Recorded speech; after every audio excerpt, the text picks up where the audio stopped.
Hello boys and girls, this is Shubham Agarwal from Sudhrania classes. आज हम लोग पढ़ने वाले हैं प्रोडक्शन, जिसका होने वाला है आज लेक्चर नंबर 7। पिछले लेक्चर में हम लोगों ने law of variable proportion cover कर लिया था। ठीक है, चलो एक बार हम लोग आगे इसको एक क्विक रिवीजन करते हैं। ठीक है, चलो बताओ तो मैंने क्या बताया था, लॉ ऑफ वेरिएबल प्रोपोर्शन क्या है। तो हम लोगों ने सबसे पहले पढ़ा था law of variable proportion states that, याद आया। फिर सेकंड लाइन क्या था, बोलो, keeping all other factor constant. यहाँ पे ऑल अदर फैक्टर क्या है बाबू, लैंड है, मशीनरी है। फिर हम तीसरा लाइन क्या था, with the increase in unit of variable factor, ये था हमारा थर्ड लाइन। फोर्थ लाइन क्या था बताओ, फोर्थ लाइन था टीपी का शेप एंड फिफ्थ लाइन था एमपी का शेप। टीपी का शेप याद है, TP first increases at increasing rate, then TP increases at decreasing rate, after that reaches a maximum and then starts declining. फिर एक line था in accordance with the law. फिर हमने बताया था एमपी का शेप। एमपी का शेप कैसा है, MP first increases then decreases and ultimately becomes negative. याद आ गया। तो चलिए आज हम लोग क्या कवर करने वाले हैं, आज हम लोग वापस से लॉ ऑफ वेरिएबल प्रोपोर्शन पढ़ने वाले हैं, पर कुछ अलग तरीके से। एग्जाम में ना बाबू लॉ ऑफ वेरिएबल प्रोपोर्शन तीन तरह से पूछ सकता है। कितना तरह से पूछ सकता है, तीन तरह से। पहला तरीका जो हमने पिछले वीडियो में कवर कर लिया, आपको क्वेश्चन देगा explain the law of variable proportion, या फिर what do you mean by law of variable proportion. तो आज हम लोग क्या पढ़ने वाले हैं, ध्यान दीजिएगा। क्वेश्चन दिया आप लोगों को, मान लो एग्जाम में, explain law of variable proportion. Explain law of क्या, variable proportion in terms of TP. देखो क्वेश्चन क्या है, हमें लॉ ऑफ वेरिएबल प्रोपोर्शन बताना है, पर सिर्फ किसके टर्म में, इन टर्म्स ऑफ टीपी के टर्म में। मतलब इस बार हमें एमपी को ड्राफ्ट नहीं करना है, ना डेफिनेशन में, ना स्केड्यूल में, ना कर्व में। मैं आपको बताता हूँ इसे लिखना कैसे, ध्यान दीजिएगा। सबसे पहला चीज़ तो डेफिनेशन होगा। बोलो डेफिनेशन क्या होगा, law of variable proportion states that, same line, keeping all other factor constant, है ना, keeping all other factor constant। तीसरा लाइन क्या था, with the increase in unit of variable factor, यहाँ तक सेम है। फिर क्या बताए थे बताओ, टीपी का शेप, क्या बताए थे, टीपी का शेप। तो with the increase in unit of variable factor, total product TP first increases at increasing rate, है ना। टीपी फर्स्ट इंक्रीजेज एट क्या, increasing rate, then increases at क्या, डिक्रीजिंग रेट, है ना। Then increases at decreasing rate, after that reaches a maximum and ultimately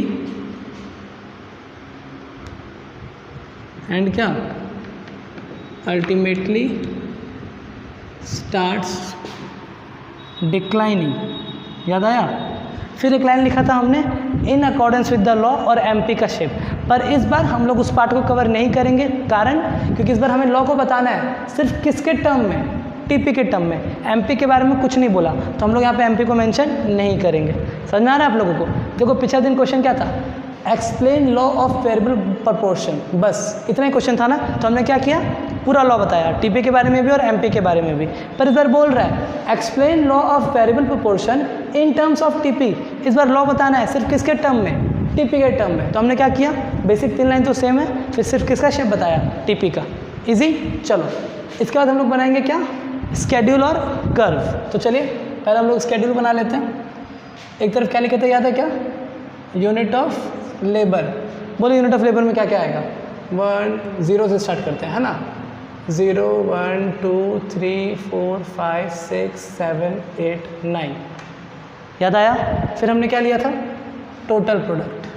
फिर हमने क्या लिया था, टोटल प्रोडक्ट। बोलो कितना कितना, 0 पे 0, फिर यहाँ पे हमने लिया था 4, यहाँ पे ले लिया था 10, फिर यहाँ पे ले लिया था 18, फिर 24, फिर आपका कितना 28, फिर 30, फिर 30, फिर 28 एंड फिर 24। याद आया टीपी? इस बार एमपी लिखे कि नहीं लिखे? क्योंकि इस बार बोला है इन टर्म्स ऑफ टीपी, तो हम लोग एमपी के बारे में कुछ भी डिस्कस नहीं करेंगे। सीधा सीधा यहाँ पे लिख देते हैं क्या, स्टेज। चलो बताओ कहाँ से कहाँ तक स्टेज 1 था? यहाँ से 4 का चेंज, 6 का चेंज, 8 का चेंज, यहाँ से लेकर यहाँ तक था हमारा क्या, स्टेज 1। याद आ रहा है? जिसे हम लोग बोलते थे इंक्रीजिंग रिटर्न। फिर यहाँ से लेकर यहाँ तक था हमारा स्टेज 2, जिसे हम लोग बोलते थे डिक्रीजिंग रिटर्न। और ये लास्ट वाला था हमारा स्टेज 3, जिसे हम लोग बोलते थे नेगेटिव रिटर्न। चलो अब बना लेते हैं कर्व, ठीक है, 0, x और y। टीपी का कर्व बना लिया हमने, एमपी बनाने की ज़रूरत नहीं है। क्यों? क्योंकि इन टर्म्स ऑफ टीपी बोला है। तो चलिए, जिस पॉइंट पे टीपी एक मैक्स है वहाँ से एक डॉटेड लाइन, और यहाँ से जहाँ से आपको लग रहा है कि स्लोप चेंज हो रहा है वहाँ से एक डॉटेड लाइन। बस 0, L और M यूनिट ऑफ लेबर, यहाँ पे लिख दिया हमने टीपी। कर्व भी बन गया। देखो एमपी ड्राफ्ट नहीं करेंगे इस बार क्योंकि इन टर्म्स ऑफ टीपी मांगा है। तो देखो डेफिनेशन भी हो गया, स्केड्यूल भी हो गया और कर्व भी हो गया। तो फटाफट से वीडियो को पॉज करेंगे और इन तीनों चीज़ों को कॉपी करेंगे। इसके बाद हम लोग लिखेंगे क्या, तीनों स्टेजेस को जो मैंने डील किया था ना, स्टेज 1, स्टेज 2, स्टेज 3, उसे वापस से डील करेंगे। बस फ़र्क क्या रहेगा कि टीपी के बारे में तो मेंशन रहेगा पर एमपी के बारे में कुछ भी मेंशन नहीं रहेगा। ओके,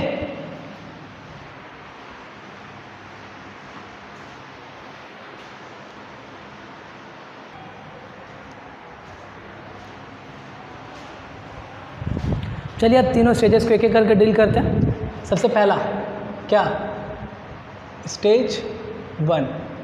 इजी, चलो बताओ मेरे को स्टेज 1 में मैंने क्या लिखा था। Same line, this stage is known as stage of increasing return. Same line ही है। फिर इसके बाद क्या बताया तो बताओ मेरे को। इन दिस स्टेज, इस स्टेज में क्या होता है वो बताओ। In this stage TP increases at increasing rate. इस स्टेज में टीपी क्या करता है, इंक्रीज करता है इंक्रीजिंग रेट पे। और वहाँ पे हमने लिखा था कि एमपी ऑल्सो इंक्रीजेज, पर यहाँ पे एमपी के बारे में लिखेंगे कि नहीं लिखेंगे? नहीं लिखेंगे। क्यों? क्योंकि एमपी के बारे में कुछ भी मेंशन नहीं करना है। फिर बताओ पैराग्राफ चेंज करके क्या लिखा था हमने कि शेड्यूल में कहाँ से कहाँ तक है और ग्राफ में कहाँ से कहाँ तक है, बताओ मेरे को। तो वही same cheese, in the schedule it runs from, कहाँ से कहाँ तक था, 0 से 3 तक था ना, 0 to 3 units of labour. And in the curve it runs from O to L। याद आया? चलिए नंबर 2 लिखते हैं। देखो सेम ही लिखा हुआ है, कुछ भी चेंज नहीं किया, बस खाली चेंज क्या हुआ, एमपी का गायब कर दिया हमने। चलो 2 में बताओ मेरे को। स्टेज 2, बोले स्टेज 2 में क्या था। This stage is known as, this stage is known as क्या, डिक्रीजिंग रिटर्न बोलते हैं इसको, स्टेज ऑफ डिक्रीजिंग रिटर्न। याद आया? फिर बताइए क्या बताए थे। इन दिस स्टेज, इसमें टीपी क्या करता है बोलो, इंक्रीज करता है डिक्रीजिंग रेट पे। In this stage TP increases at क्या, डिक्रीजिंग रेट। एमपी के बारे में नहीं बताएंगे। चलो बता दो शेड्यूल में कहाँ से कहाँ तक। In the schedule it runs from 4 to क्या, हम कहाँ तक था वो, 7 तक था ना, 4 to 7, ठीक है।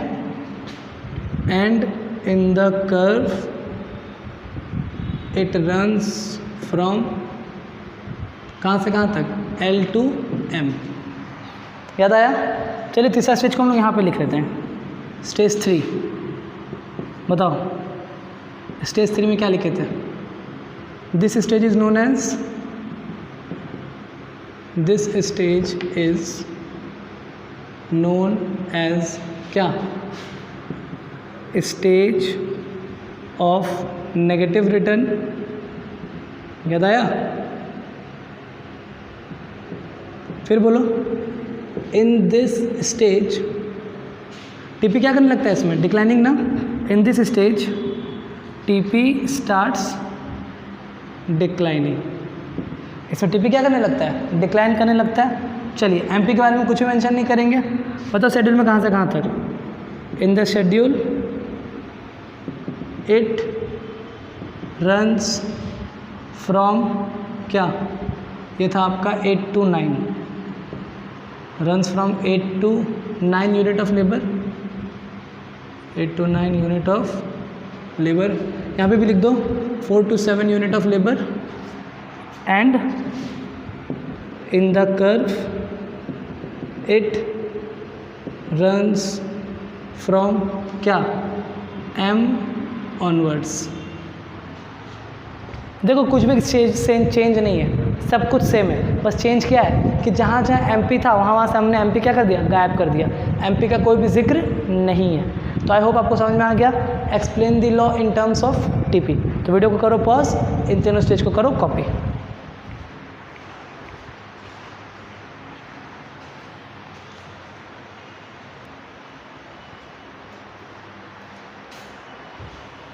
चलिए आगे बढ़ते हैं। ये वाला क्वेश्चन भी हो गया कंप्लीट। अब देखो और क्वेश्चन कैसे पूछ सकता है। और क्वेश्चन पूछ सकता है explain law of variable proportion in terms of MP. किसके टर्म्स में बताओ मेरे को? एमपी के टर्म्स में। पिछली बार टीपी के टर्म्स में पूछा था, इस बार एमपी के टर्म्स में। तो बताओ कहाँ चेंज होगा?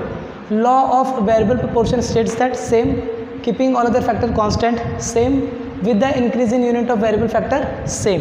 ये टीपी के बारे में लिखा हुआ है ना, तो टीपी वाला मिटा दो, क्योंकि एमपी पूछा है तो टीपी के बारे में कुछ भी नहीं बताएंगे। बताओ एमपी का शेप कैसा होता है? एमपी फर्स्ट क्या?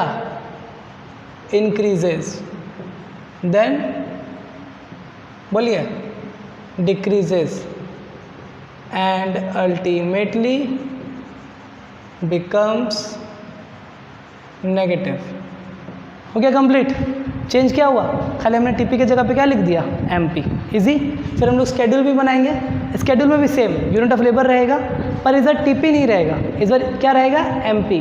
और एमपी के बगल में रहेगा स्टेज। फिर हम लोग कर्व बनाएंगे। कर्व में भी टीपी नहीं बनाएंगे। देखो कर्व में टीपी नहीं बनाएंगे, कर्व में सिर्फ क्या रहेगा? एमपी रहेगा। ये हो गया स्टेज 1 और ये हो गया स्टेज 2।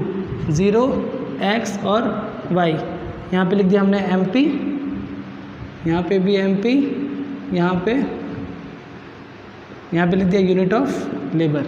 देखो स्टेज 1 में इंक्रीज कर रहा है, स्टेज 2 में डिक्रीज कर रहा है, स्टेज 3 में नेगेटिव। इस बार टीपी बनाएंगे क्या? नहीं, इस बार टीपी हम लोग ड्राफ्ट नहीं करेंगे, क्योंकि मांगा क्या था?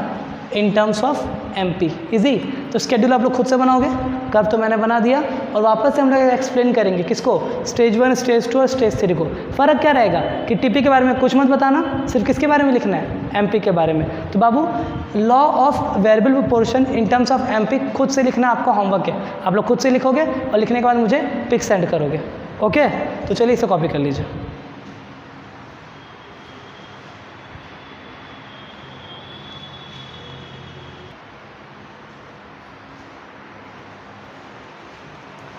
चलिए आगे बढ़ते हैं नेक्स्ट टॉपिक की तरफ। नेक्स्ट टॉपिक के लिए हम लोग हेडिंग देंगे क्या?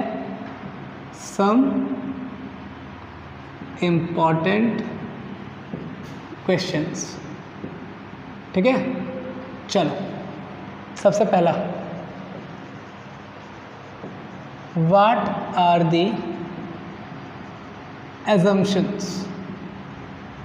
व्हाट आर दी क्या? assumptions of law of variable proportion.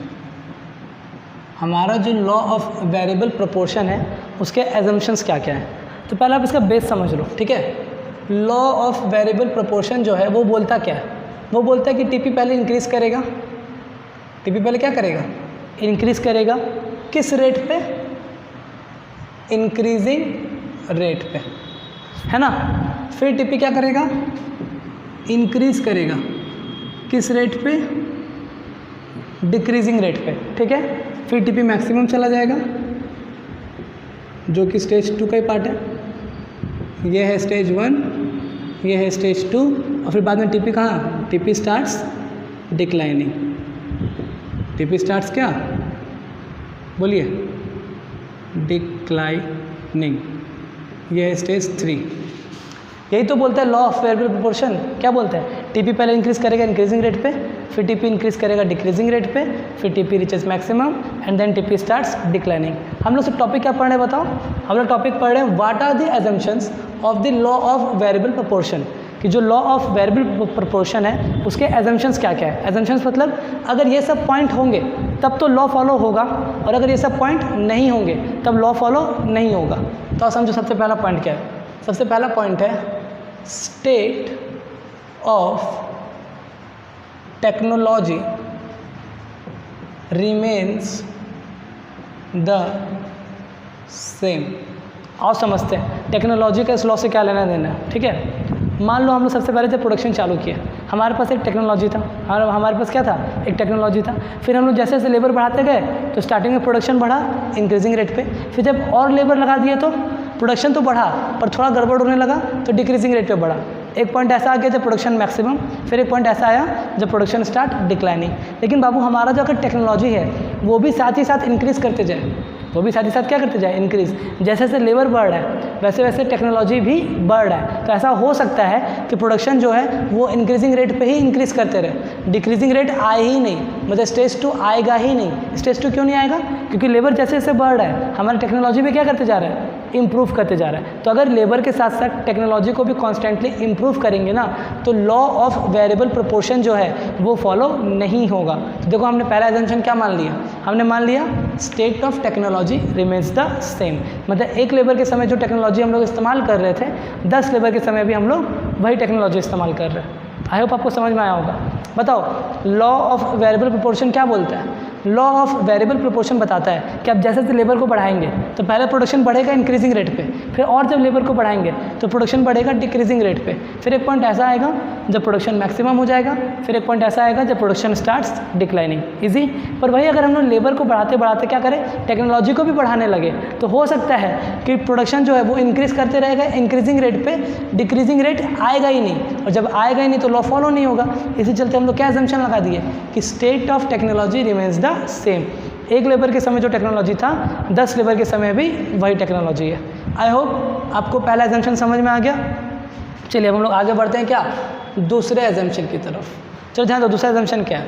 दूसरा असम्पशन है all variable input that is labour, labour ही हमारा वेरिएबल इनपुट है, आर होमोजीनियस। आर क्या? Homogeneous in nature. होमोजीनियस मतलब समझते हो? होमोजीनियस मतलब एक जैसा। हम लोग मान के चल रहे हैं कि हम लोग जो 10 लेबर लगा रहे हैं 10 का स्किल क्या है? एक जैसा है। अच्छा अगर अलग अलग स्किल होगा तो हो सकता है कि स्टार्टिंग में जब हम लोग लेबर लगाए थे वो बहुत ज़्यादा तेज़ था, वो क्या था? बहुत ज़्यादा तेज। फिर बाद में जो लेबर लगाए वो एकदम बुड़बक है, उससे कुछ भी काम नहीं होता है। तो बताओ तो मेरे को क्या होगा? प्रोडक्शन बढ़ेगा पर इंक्रीजिंग रेट में बढ़ने के बजाय स्टार्टिंग से ही डिक्रीजिंग रेट में बढ़ने लगेगा। क्यों? क्योंकि स्टार्टिंग का लेबर का क्वालिटी बहुत अच्छा था, ज़्यादा स्किल्ड था, बाद में लेबर का क्वालिटी क्या हो गया? घट गया। या फिर हम लोग स्टार्टिंग में कम स्किल का लेबर लगाए, बाद में ज़्यादा स्किल का लेबर लगाए, तो इससे क्या होगा? प्रोडक्शन बढ़ते चला जाएगा इंक्रीजिंग रेट पे, डिक्रीजिंग रेट आएगा ही नहीं। तो कहने का मतलब है हम लोग ऐसा मान के चल रहे हैं कि लेबर का जो स्किल है, लेबर का जो स्किल है वो क्या है? सेम। जो स्किल पहला लेबर का है वही स्किल दूसरा लेबर का है, वही स्किल तीसरा लेबर का है। हमारे सारे लेबर क्या है? सेम है। देखो दूसरा assumption, all variable input that is labour are homogeneous in nature. तो पहला assumption state of technology remains the same. दूसरा assumption all variable input that is labour are homogeneous in nature. तीसरा, third and last, there must be some fixed input, मतलब कुछ input का fixed होना ज़रूरी है। जैसे कि लैंड, मैंने आपको बताया था ना हमारा ज़मीन क्या था? फिक्स्ड था। there must be some fixed input and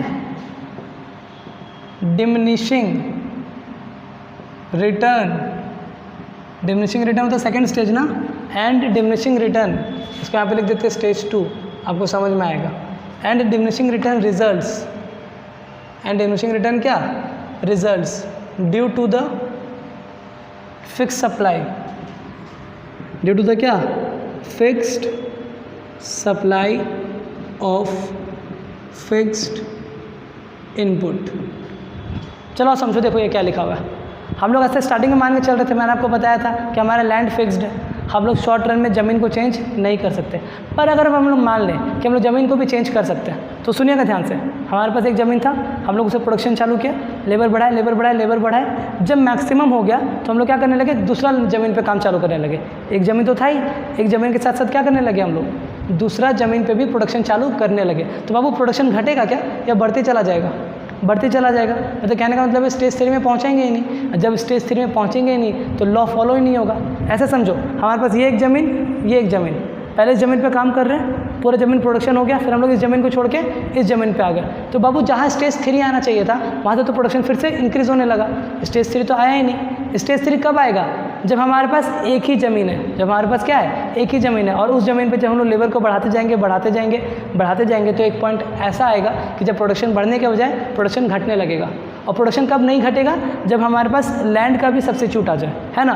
देखो यहाँ पे क्या लिखा हुआ है, there must be some fixed input. Fixed input मतलब लैंड, हमारे पास क्या, कुछ चीज़ों को फिक्स्ड होना ज़रूरी है। क्यों, अगर ये फिक्स्ड होंगे तभी तो स्टेज 2 आएगा, और अगर ये फिक्स्ड नहीं होंगे तो स्टेज 2 नहीं आएगा, लॉ फॉलो नहीं होगा। वही लिखा हुआ है। एंड डिमिनिशिंग रिटर्न मतलब क्या, स्टेज 2, एंड स्टेज 2 रिजल्ट्स मतलब स्टेज 2 आता है, किसके चलते आता है, due to the fixed supply of fixed input. हमारा जो लैंड है वो फिक्स्ड है, इसी चलते स्टेज 2 आ रहा है। अगर लैंड चेंज करने लगे, अगर लैंड क्या करने लगे, चेंज, तो प्रोडक्शन घटेगा नहीं, प्रोडक्शन बढ़ते ही चला जाएगा और लॉ फॉलो नहीं होगा। तो चलो बताओ 3 एजम्पशन क्या क्या। सबसे पहला, टेक्नोलॉजी को सेम रहना होगा, क्योंकि टेक्नोलॉजी को अगर बढ़ा देंगे, इंप्रूव कर देंगे तो प्रोडक्शन घटेगा नहीं। दूसरा, all variable input that is labour must be homogeneous, सारा लेबर का एक जैसा होना ज़रूरी है। तीसरा, हमारा लैंड क्या होना चाहिए, फिक्स्ड होना चाहिए, क्योंकि लैंड अगर फिक्स्ड नहीं होगा तो हम लोग पहले एक ज़मीन पे प्रोडक्शन करेंगे, फिर दूसरे ज़मीन पे, फिर तीसरे ज़मीन पे, तो स्टेज 1 ही चलते रहेगा, स्टेज 2 आ नहीं पाएगा। वही लिखा हुआ है, there must be some fixed input, कुछ इनपुट का फिक्स्ड होना ज़रूरी है। क्यों, and diminishing return results, and stage 2 जो है वो रिजल्ट आता है, वो किसके चलते आता है, due to the fix supply of fixed input. I hope आपको ये टॉपिक समझ में आ गया। टॉपिक का नाम क्या था, what are the assumptions of the law of variable proportion. Law of variable proportion के एजम्पशंस क्या क्या हैं, कॉपी कीजिए इसे फटाफट।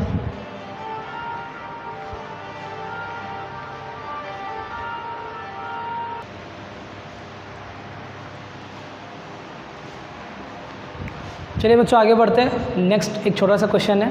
क्वेश्चन क्या बताओ, what are the circumstances in which law gets postponed.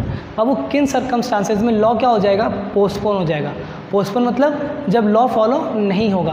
तो भाई ये ठीक पिछले एग्जाम्पल का उल्टा है, ये ठीक पिछले क्वेश्चन का उल्टा है। बताओ मेरे को, पिछला क्वेश्चन में था कब कब लॉ फॉलो होगा, और इस बार पूछ रहा है कब लॉ फॉलो नहीं होगा। तो बाबू मैंने आपको बताया ना, अगर टेक्नोलॉजी कांस्टेंट है तब तो लॉ फॉलो होगा, और वही अगर टेक्नोलॉजी इंप्रूव कर जाए तो लॉ फॉलो नहीं होगा। तो देखो वही लिखा हुआ है यहाँ पे, improvement in technology takes place. Technology क्या कर गया, इंप्रूव कर गया, और अगर टेक्नोलॉजी इंप्रूव कर जाएगा तो लॉ फॉलो नहीं होगा। दूसरा देखो, हमने पढ़ा था ना पिछले क्वेश्चन में क्या, कि लैंड अगर फिक्स्ड है, लैंड अगर फिक्स्ड है तब तो लॉ फॉलो होगा। और वही अगर हमें लैंड का क्या मिल जाए, सब्स्टिट्यूट, लैंड का अगर हमें क्या मिल जाए, सब्स्टिट्यूट, तब लॉ फॉलो होगा कि नहीं, नहीं। क्यों, क्योंकि हम लोग लैंड में भी प्रोडक्शन करेंगे और उसके सब्स्टिट्यूट में भी प्रोडक्शन करेंगे। अच्छा आप बताओ ना, अभी आज के डेट में हमारे पास ज़मीन का कोई सब्स्टिट्यूट है, लैंड का कोई सब्स्टिट्यूट है, नहीं, हमारे पास लैंड का कोई सब्स्टिट्यूट नहीं है। और वही अगर हमें लैंड का सब्स्टिट्यूट मिल गया तो इसका मतलब है कि हम लोग शॉर्ट रन में लैंड को चेंज कर पाएंगे, और अगर लैंड को चेंज कर लेंगे हम लोग तब तो प्रोडक्शन बढ़ते ही चला जाएगा, डिक्रीजिंग रिटर्न तो आएगा ही नहीं, तो लॉ फॉलो नहीं होगा। तो चलो बताओ किन किन केसेस में लॉ फॉलो नहीं होगा। पहला, टेक्नोलॉजी इंप्रूव कर गया, क्या इंप्रूव कर गया, टेक्नोलॉजी। दूसरा बताओ लॉ फॉलो कब नहीं होगा, अगर हमें फिक्स्ड इनपुट का सब्स्टिट्यूट मिल जाए, मतलब लैंड का क्या मिल जाए, सब्स्टिट्यूट। देखो यहाँ पे क्या लिखा हुआ है, some substitute of the fixed factors are discovered. Fixed factor मतलब क्या, लैंड, हमें लैंड का क्या मिल गया, सब्स्टिट्यूट, तब हम लोग लैंड में भी प्रोडक्शन करेंगे और सब्स्टिट्यूट में भी प्रोडक्शन करेंगे, तो हमारा क्या होगा, स्टेज 1 कैरी फॉरवर्ड हो जाएगा, स्टेज 2 आएगा ही नहीं। ईजी। तो बताइए कब कब लॉ फॉलो नहीं होगा, पहला कि टेक्नोलॉजी इंप्रूव कर गया, दूसरा लैंड का सब्स्टिट्यूट मिल गया। इजी, कॉपी करो।